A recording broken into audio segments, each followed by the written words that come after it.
It gets pretty busy around here this time of year. I love this time of year. It is spring turning into summer and it's graduation time.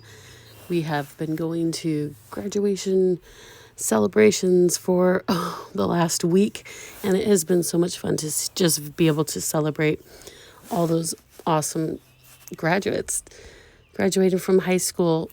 That is one thing I love about Fruitland is everyone really celebrates each other's children and their success graduating. And that has been so much fun in our little town and with our family close by here in Idaho. So we have had so much going on.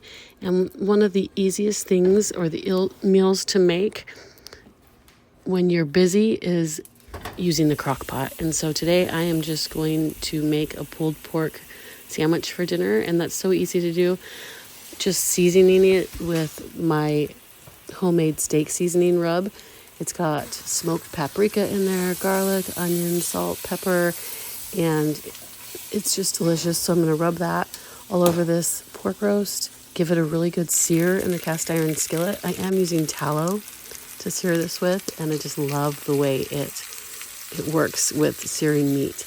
It is so good. It has a really high smoke point, so it doesn't burn. And it just gives it a really beautiful crust. So I'm searing it on all sides. And then I'm just going to pop it into the crock pot, add a couple cups of water to it to keep it moist in there. And then I'm just going to let that cook on slow all day. So it's really great to be able to put a meal in the crock pot early in the morning and then just let it go all day. And you don't have to worry about it until dinner time. It's nice and tender and ready for your family at dinner time. But to go with this pulled pork, I'm going to make my sourdough rolls. This recipe's on the blog at farmhouseharvest.net. It's super simple and it doesn't take multiple days to make. So I am making this. It's probably about 10 o'clock in the morning now, and then these will be ready by 5 o'clock at night. So you can speed them up or slow them down if you put them in your oven to rise, or if you put them in a warm place to rise. You can really shorten the time on rising these sourdough rolls. I'm using half einkorn, and I'm going to use half all-purpose flour for these just so that they're nice and fluffy.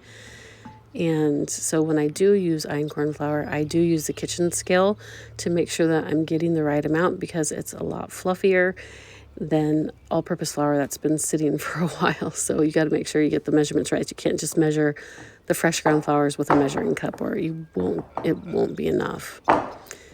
And so I'm just going to go ahead and give these a nice fold with the butter into the dough.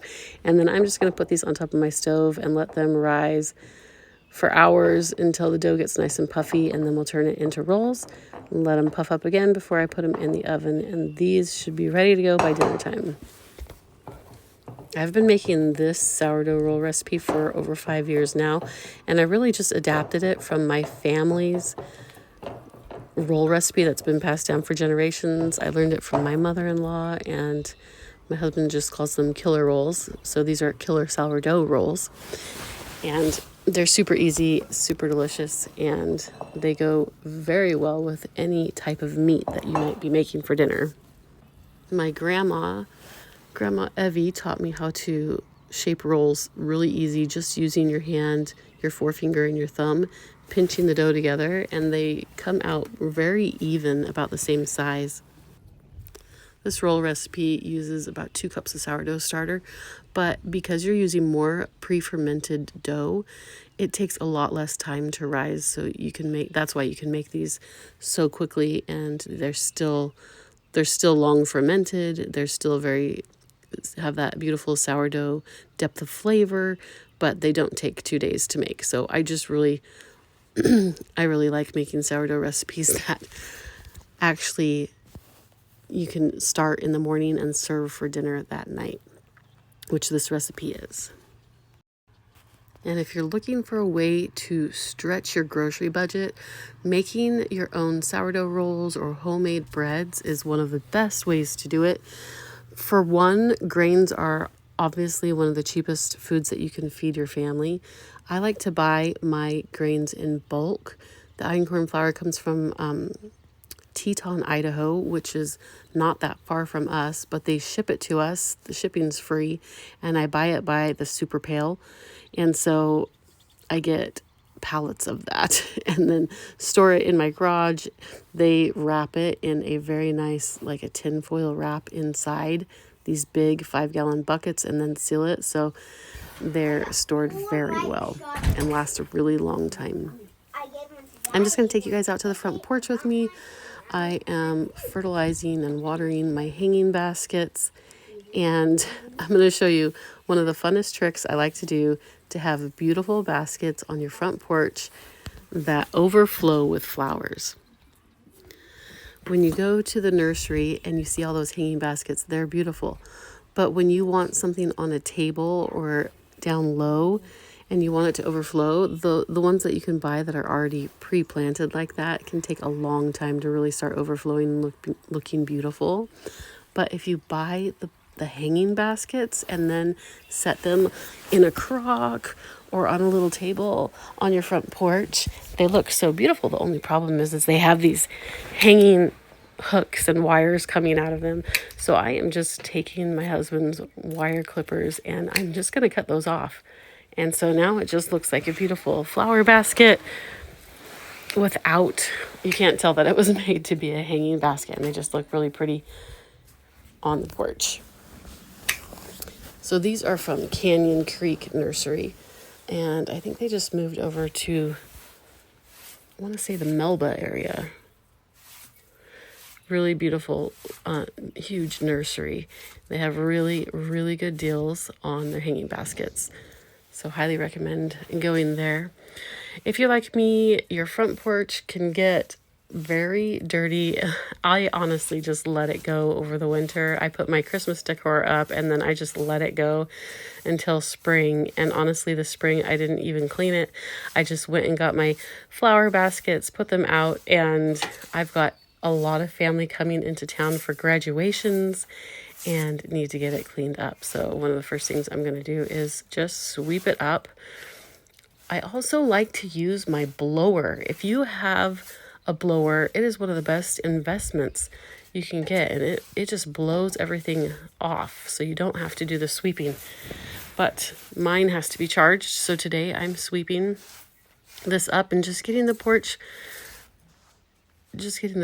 cleaned up so that it's a little more presentable when I have family and everyone coming into town this week. This front porch is one of my favorite places in our farmhouse to sit and relax. It's shaded in the afternoon. It has a beautiful view, and it is soon to become a very popular spot with my mom and dad living right next door. So these rolls have been rising for another hour or so after I shaped them, and they have puffed up. So they've grown inside my 9x13 pan, and they look like they are perfect and ready to go in the oven. So I'm going to preheat the oven to 350 degrees and get these in there to bake for about 20 minutes. 20 to 25 minutes. You can let them go a little bit longer if you want them to be more golden, or take them out earlier if you don't mind if they're not browned on top. One of the best harvests that we're really enjoying from the garden this year is lettuce. I planted a bunch of romaine lettuce in April, and it has grown, and it's just, I did also put a succession planting in there, so we'll have another harvest later, but I've got so much of this beautiful big lettuce, and it is so good. It lasts so much longer in the refrigerator. It tastes so much better than the lettuce you buy at the grocery store, and it's so easy to grow. So I'll definitely be doing a blog post about growing lettuce, but man, if you haven't grown lettuce, it is definitely something you want to try. It's so easy, and you can grow it while it's still really cold outside, and it just thrives, and it is so beautiful. It makes your garden look really good, and it lasts a lot longer in your refrigerator. Honestly, I was going to use a salad mix, and I opened it up and smelled it, and honestly, there was nothing wrong with it. It didn't look bad, but it smelled yucky. When you have the opportunity to chop up or store your own fresh lettuce in your refrigerator, you'll notice a huge difference between fresh grown lettuce from your own garden and buying it from the store. And you can really smell and tell the difference between your fresh lettuce and a lettuce that's probably been sitting in the store and then in your refrigerator for weeks. Another vegetable I've really been loving and planted a bunch of this year is tomatillos. If you have not tried tomatillos, they are so wonderful. They're like a tomato, but they have a citrus like flavor, and it is a fresh, beautiful flavor. So I'm actually using these instead of tomatoes in my salad today. I love them. They're very popular in Mexican food, and I use them to make my salsa verde recipe on the blog at farmhouseharvest.net, and I always can a whole bunch of that. So I did plant about 4 tomatillo plants in the garden this year, and I have a blog post on the blog at farmhouseharvest.net. I'll link that below about growing tomatillos. They're really easy to grow. They grow in these husks, and you take the husks off and they're a little bit sticky underneath, but you just wash that off, chop them up. A lot of people will roast them and they're delicious that way, but they're really good in a salad just like tomatoes. I'm really enjoying having these herbs on the kitchen windowsill too. If you haven't tried the Green Goddess salad recipe, I have it on the blog at farmhouseharvest.net. It uses a lot of fresh herbs, and it will really help you understand how good fresh herbs are in your salad. So the chives, the parsley, cilantro, rosemary, they're so good. You can use them in your salad. You can use them in your salad dressings, on all your different dishes that you're creating, and it's just so fun to have them in the kitchen. It's just ready to go, and they make everything fresh and beautiful. So I'm just going to chop up all these greens. This is going to be a very green salad. I'm also going to grate up some carrot, get that in there. And then that will be our side dish tonight with our pulled pork sandwiches. And this will be ready to go about 5 o'clock. Time can get away from us in Idaho. I grew up in the southern states, and the sun comes up early and the sun goes down early in the southern states. But the farther you live north, the sunnier it is in the summertime till late at night. It will stay light outside until 11 o'clock at night here in the summertime. So it's really hard to pay attention to what time it is and get dinner on the table early enough in the summertimes. Sometimes in the summertimes we'll be eating dinner at like 8 o'clock at night, which I really don't like to do. But we're just busy, and we're just using up all those daylight hours outside, working in the garden, in the yard, playing, fishing, hunting, whatever is going on with the family. And we end up having very late nights, which is kind of hard when you're trying to make sure and prioritize your sleep. But that is a goal of mine this year, and I really want to make sure that we keep to a better schedule so that we are getting the sleep that we need. So putting together these crock pot meals, getting things going early in the morning, makes it a lot easier when you're trying to manage your time and making sure that your family's got dinner on time. This pork roast has been in the oven now since about 9 o'clock this morning. It's about 5 o'clock, and I'm pulling it out, and it just shreds really nicely. The secret is to make sure that you put a couple cups of water or broth in the crock pot with your roast. It keeps it moist, and it just helps it to be super tender and pull apart easily when you're ready to serve it.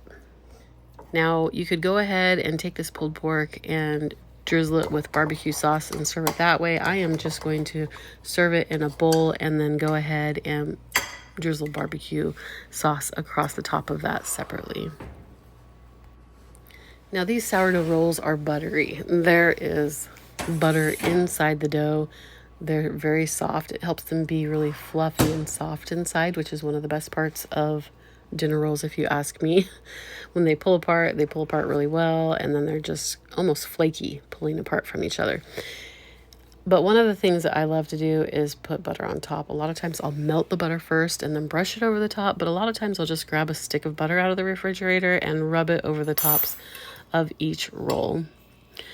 Another trick is, if you have the time to let your rolls cool, it's always a little bit better, but no matter what kind of bread you're making, eating it warm out of the oven is the most delicious, in my opinion. And so I'm serving these warm. I'm not going to cool them off, just so that we have more time. And honestly, I really feel like everything tastes better when it's fresh and hot out of the oven. So I'm just going to put a sandwich together, show you what that looks like, and hope you all enjoy this recipe. As always, thank you so much for watching my video. If you haven't subscribed yet, please do. And I look forward to seeing you next time.